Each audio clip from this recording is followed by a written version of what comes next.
मराठा समाजाला ओबीसीतून आरक्षण मिळावे यासाठी मनोज जरांगे पाटील मराठवाड्यातील 8 जिल्हा दौरा करणार आहेत। याची सुरुवात आज हिंगोली जिल्ह्यातून होणार आहे।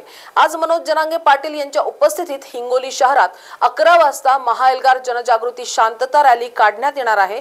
4 ते 5 लाख मराठा बांधव या शांतता रॅलीत सहभाग नोंदविणार असल्याचा अंदाज वर्तविला जात आहे। मनोज जरांगे पाटील यांच्या सोबत रॅलीत सहभागी होण्यासाठी हिंगोली जिल्हाभरातून मराठा बांधव हिंगोलीकडे रवाना झाले आहेत।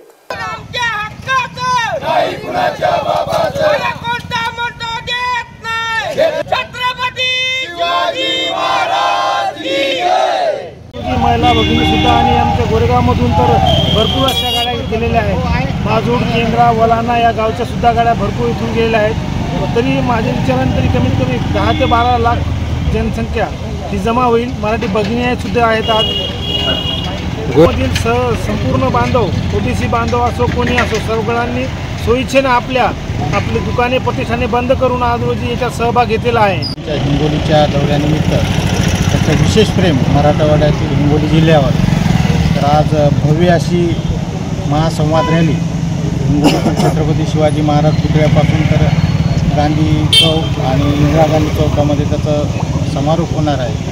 तर पूर्ण हिंगोली जिल्ह्यामध्ये मोठ्या ताकदीने पुन्हा एकदा मराठा रस्त्यावर उतरलेला आहे। जी सरकारने आश्वासने दिली होती मागील काही दिवसापूर्वी, ती कुठलीही पूर्तता या ठिकाणी झालेली नाही।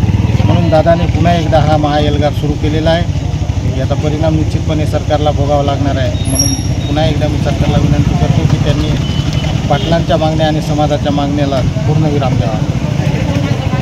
3 ते 4 लाखापर्यंत पब्लिक येण्याची शक्यता आहे। त्याच्यात महिला भगिनींचा खूप मोठा समावेश आहे। जरांगे पाटलांना विशेषतः सांगायचं वैशिष्ट्य म्हणजे महिला भगिनींचंच संरक्षण आहे। तर यावरून तुम्ही लक्षात घ्या की जर महिला रस्त्यावर आली तर त्याची परिस्थिती कशी निर्माण होते, काय होते, हे सरकारला समजायला पाहिजे।